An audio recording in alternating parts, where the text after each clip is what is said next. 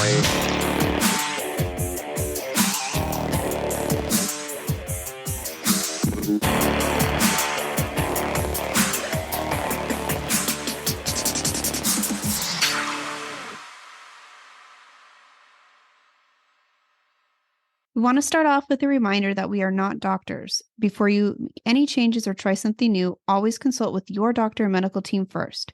Chronic illness can vary from patient to patient, so it's always best to consult with your own doctor for what is best for you. Welcome to I Be Determined. I'm your host, Mason Harvey, and I have Crohn's disease. And I'm your host, Michelle Harvey, and I am Mason's mom, and I'm in the role of a caregiver. Whenever we try to discuss things on here, we try to present it from two different viewpoints, from the caregiving and the patient, side of it. So this is episode 10, and we have finally made it to 10. Well, that's a checkpoint. That's pretty cool. Yeah, it's pretty exciting. So today, I think this will probably be a really good episode for our special 10, and we're going to introduce you to a character that some of you guys know already, yeah, and some of you don't. So let's talk about before you went to the hospital and before you were diagnosed, one of your favorite types of food was pizza. Yeah. Yes. And he was so disappointed in the hospital when he was on gut rest and he couldn't eat or drink anything for 4 weeks.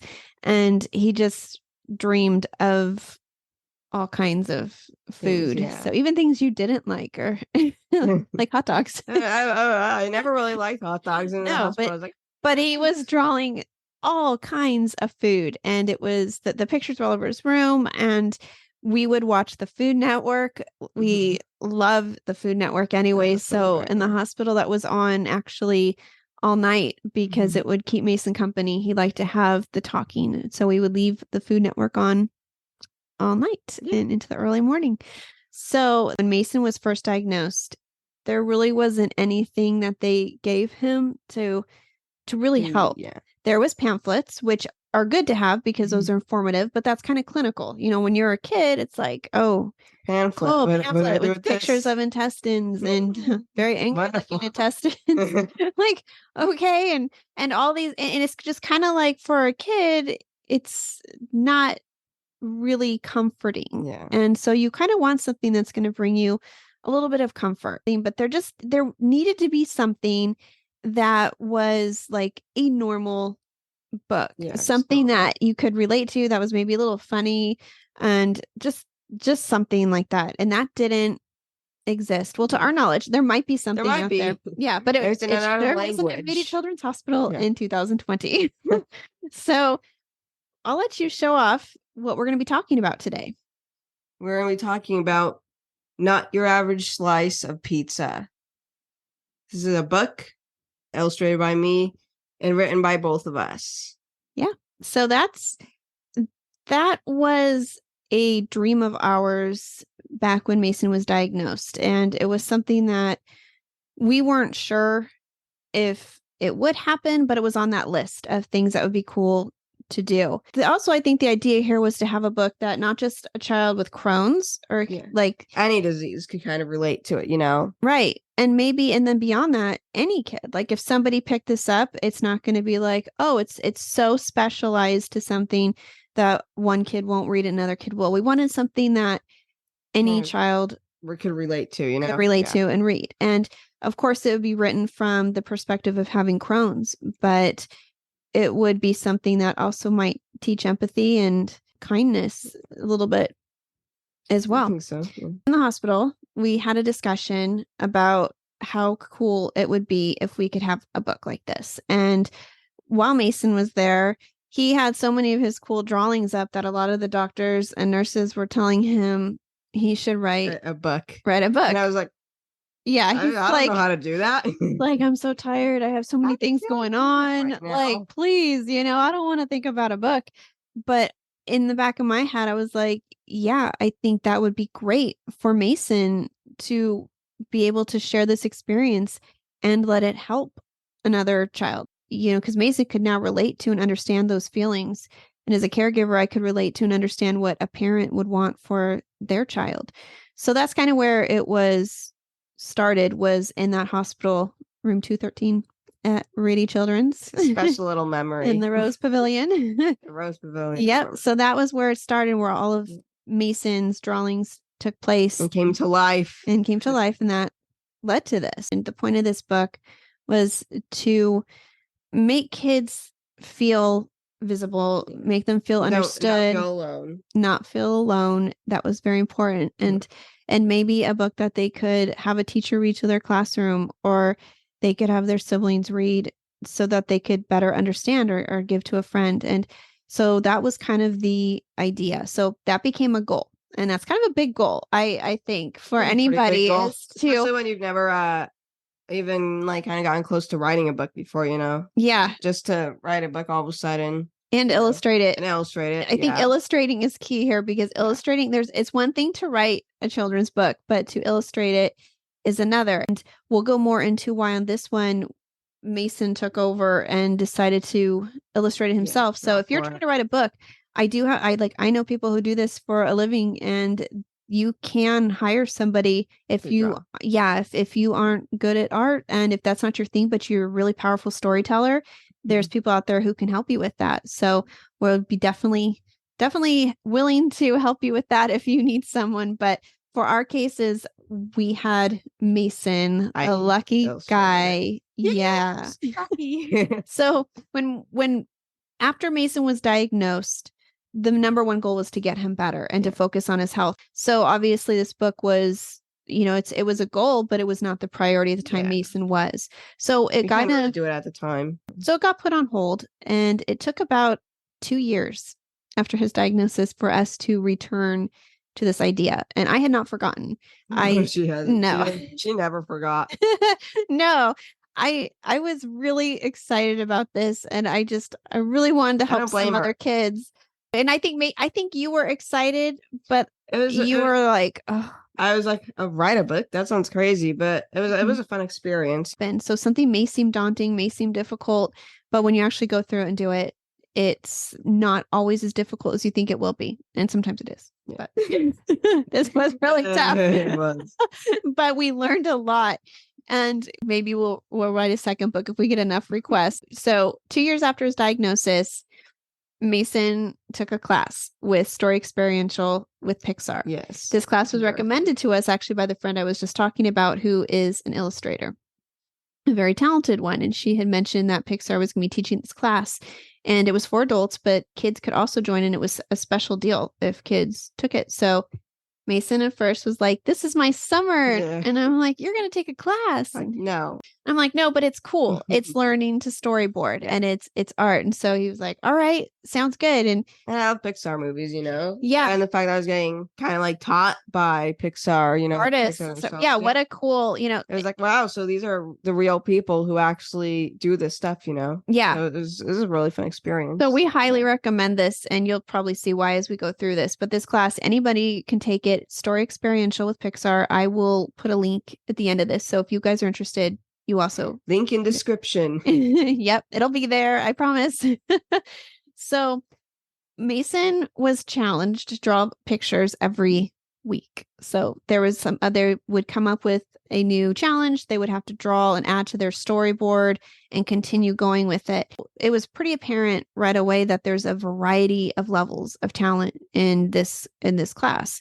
And so the very first thing they kind of discussed was the power of storytelling. It's not just art. Right. Because you can have a beautiful drawing, but you need a story to back that up. So they had told the kids in class they could partner up. They could find a parent to help. You could, whatever you needed to do. The way that they started this class was you had to brainstorm some different questions. And so the one that stood out is, what if food could talk? Like, hey, what if what if it was the food from the hospital that you drew? You have all these drawings. I had a bunch of drawings. I had a bunch of different little drawings I drew in the hospital. Yeah, and because they were really good. I didn't have really anything else to do in the hospital, so I just kind of spent really my time good. I know every mom probably says this about their kids. I think they look really good. But but everyone else thought they were good too. So it wasn't just me.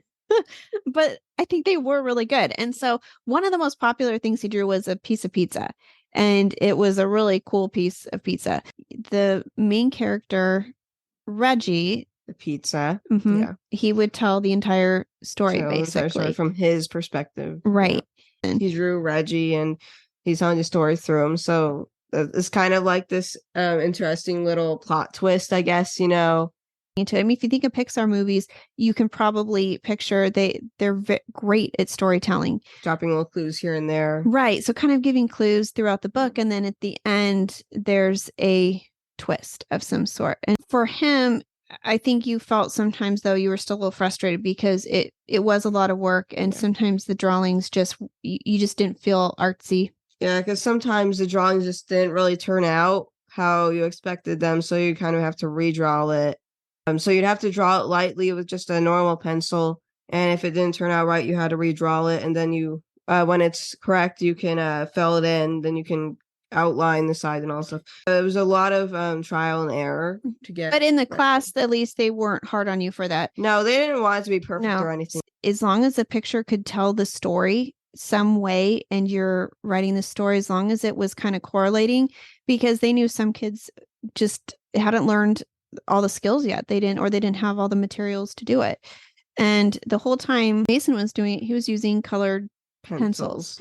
So it would be similar to what, because when he was in the hospital, that's what he had. He used colored pencils. At the end of the class, they have this thing called an exhibition where they showcase the winners that they choose out of, and there's hundreds of people in these classes. They're very large classes. They choose 3 people for youth and 3 people for the adult group to win the best story reels. And I don't think there was any expectations. No. To certainly not. And that was never Mason's goal. His goal was to just survive the class. Just draw. I just try to live here. Yeah, he was like limping along, like, all right, let's just, and actually the last week that they had to work on these, Mason was in the hospital. He had to have scopes. And so he had to do prep day. He had scope day. So yes, that took out several days of even getting to finish off your story. So it was a little bit of a challenge. So they announced the winners, and you probably can guess where we're going with this because we're talking about it. But yeah, Mason was one of the winners, which I did not expect at all. No, he was, both of our mouths just like, we're like, just like, yeah, dropped. And we're like, wait, what? Did they say your name? I was like, and then the music started playing, and then they talked about it afterwards, and they were so impressed with it. And I think that was such a cool moment. And I knew, I said, this is our sign to turn this into a book. But now we can create a book. I think we can do the book. And that's what's really cool. So if you are thinking of writing a book, taking this class could really help you, because not only do you get all the feedback from all the other participants, you get feedback from Pixar artists, you get it's legit. And so if you're going to write a story, it's a great way to kind of run it through many tests to see if it's even like worth it. And so if it passes all of that, and you get the criticism, so you get constructive feedback that helps you make the changes you need. So like I told him, I said, don't stress, I'll write it, but I want you to tell the story. So you have to work side by side with me. I want you telling the story. I don't want it to be from a caregiver's perspective telling the story. I want it to be from Reggie's perspective. Reggie. So Mason. Yes. That was a huge focus of ours. So I told him I would write it. I take care of all that. I take care of the editing, the setting up of the book and layout. And he just had to maybe draw a few more pictures to make it more smooth. At the same time, I had never written a book. No. And so I never had either. Yeah. So I went to the University of YouTube, and I did what I always do, which is where I research on there and figure out how to do things. And so when people are like, how do you do this? I'm like, well, it's out there, because if I can do it, I promise you can do it. If I can do it, you can do it. Yeah. You just have to, be persistent, be stubborn, and not give up. So you have to learn which programs to put this into, proper ways to save and to download to the publisher so that you get a quality book. And we wanted to continue to use those colored pencils and keep that trend going. So you have to find all the same colors, you want the cheese to be a little darker yellow. You want it to be the same, Yeah. And he did a really good job. Yeah. He did a great job. It was definitely a challenge, but I think it was a It fun was. challenge. It was an exciting challenge, because you know the end product is going to be something extraordinary. Right. I was trying to find a good word there, and extraordinary is the word that fits it. It's good. I think it works. And the other aspect of this is that kind of like we talked about earlier, when you write a story like what he learned in Pixar, you kind of want to have like Easter eggs, things hidden in the story that kind of allude to the ending, but Yeah. you may not pick up on completely. So the idea in our book was to mix reality with these drawings. And the background sometimes would be like maybe like the hospital room I was in, Right. or our front yard, or the hallway in the hospital, or a picture we literally took in Yellowstone, or a picture we literally took in Yellowstone, things like that, because we wanted to bring that mix of reality with fantasy. And then the other little item we added at the bottom of each page was the drawings that I drew in the hospital. Let me see. So at the bottom of each page, there will be little drawings like this. And those, because they're all original drawings that I drew in the hospital. Right. Each page has these drawings instead of like page numbers. So it's kind of fun. So it's page bread. Yeah, that's on page bread. And there's page, page cheese. There's page cookies, tomato. There's all kinds. If you get this book, you'll get to see that all of those were from when he was in the hospital. So that's kind of a cool little Easter egg too. I don't know that a lot of people realize that is what is in there. The next challenge in writing this story for us was, like we had mentioned earlier, we wanted to not make it Crohn's specific, but Mason to still tell his story, not have to necessarily change it, but to tell his story, but also open it up to where another child reading this with a chronic illness could relate and put themselves into the story too. And so there's things in this book. It discusses like blood transfusions, which is very important to us. We are huge fans of our local San Diego Blood Bank. And if you're watching, thank you for what you do. Yes, Mason's code is MH21 if you are a donor. But we wanted to talk about things like blood transfusions or MRIs, CAT scans, and all those fun things, shots, stuff like that. And a lot of kids can relate to this, even if they don't have Crohn's, if they've been hospitalized. And then at the same time, if there are kids that have never been exposed to this would be a great way to learn about what other kids might be going through. Some kids out there are so fortunate to be healthy and not have these issues. So this book might be a little eye-opening for them, and not in a scary way. We don't want it to be scary. So we kept it a little bit ambiguous as to what disease it is. It does definitely point in the direction of like autoimmune disease or cancer, but it can really go towards anything. So that was the idea behind it, was to make it accessible to any child. And at the same time, also, if a kid with Crohn's is reading it, they're like, cool, there's a book for me. Yeah. So disease. Right. But it's kind of loosely wrapped around Crohn's, Exactly. So it's still relevant in that sense. So the next question we usually get asked is, how did we publish this? And where can I find it? And where can I find this book? So how we published it, we went through a company called Ingram Spark. We made the decision that we could find a publisher that would work with us quickly, and we could order books whenever we wanted to, so we could sell them or they could distribute them. And Ingram Spark is the company I found that worked well for us. Nothing is perfect. Nope. So there are some challenges sometimes, but for our needs, it worked great. I can order books myself and I can have them shipped to other people. So people can order through them. And they put it on, like, they got it onto like Amazon, and they got it onto barnesandnoble.com, and it's other places like Walmart. I think you can search it on Google and you can see all the places it's available. So that's the deal with Ingram Spark, but they were able to provide us what we needed and get this book out there. So once we got the book, we were like super excited. And like literally when we got the books first time, we were super excited. It was so cool to see it in the like in the book form, Yeah. The cover and everything. It was really cool. It had been in our minds for so long. You were just visioning it, and all of a sudden you could hold it, and you're like, oh my gosh. You were reading it like a real book, Yeah, it was. I know we kept going, this is like a book. And like, God. It is.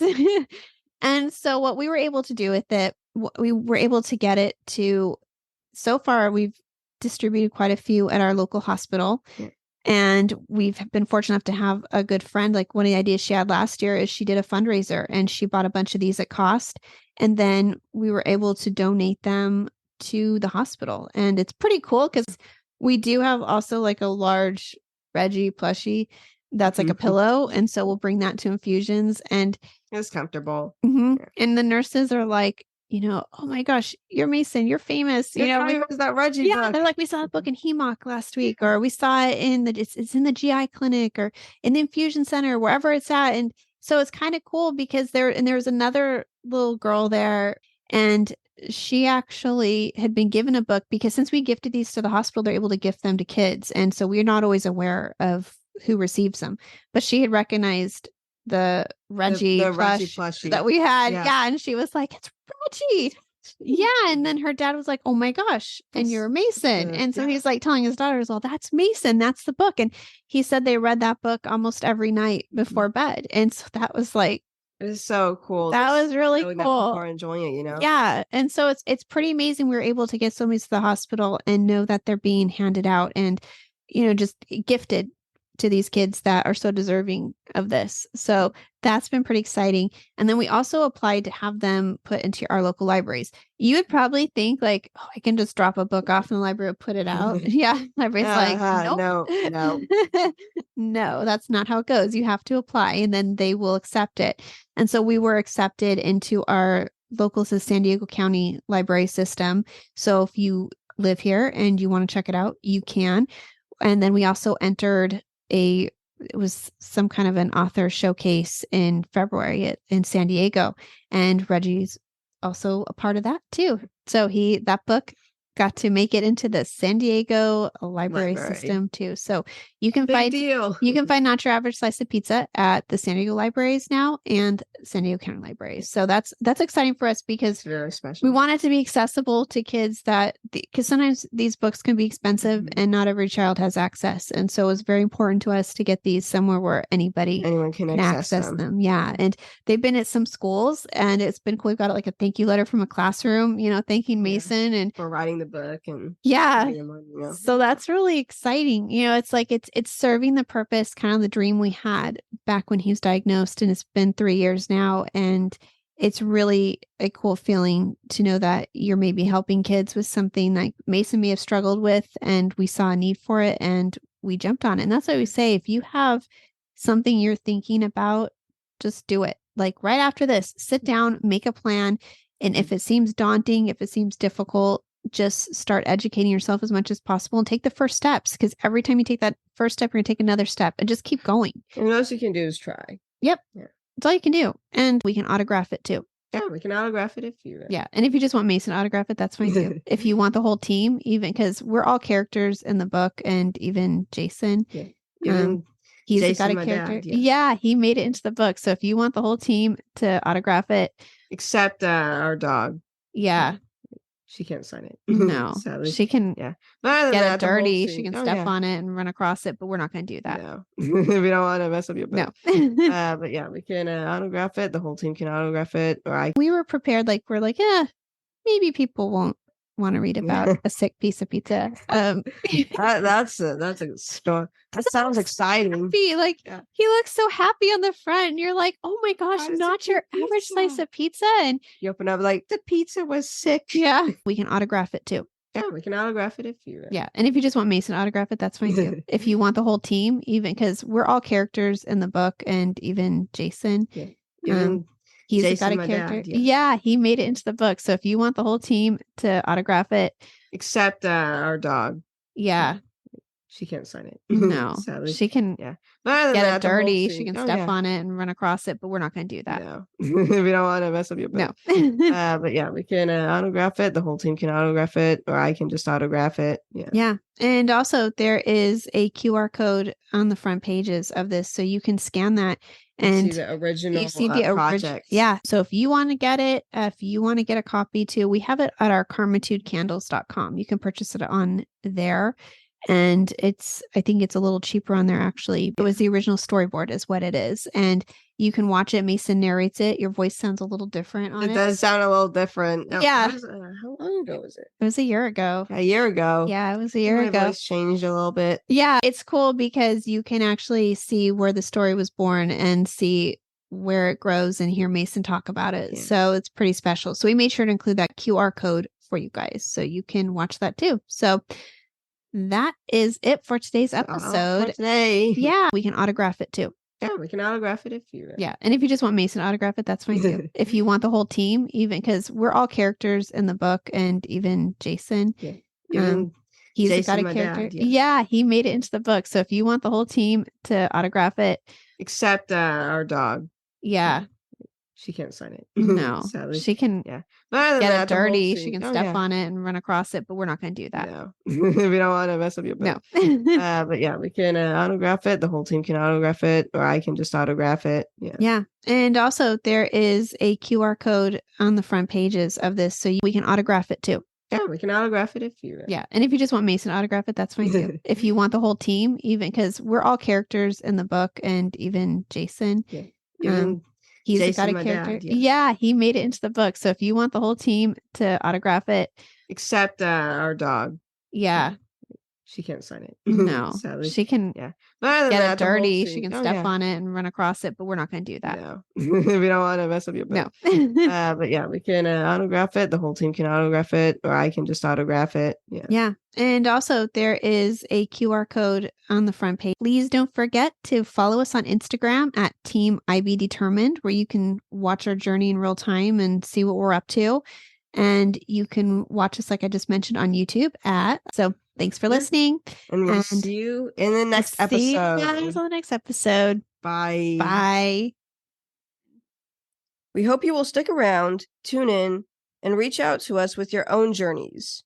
We are excited to give you an inside view of what it takes to be a caregiver and what it's like to be a patient. And most of all, we hope you'll maybe be able to apply something you hear on here that might help you in your own life. Sometimes life changes, and it's all about how you handle the journey.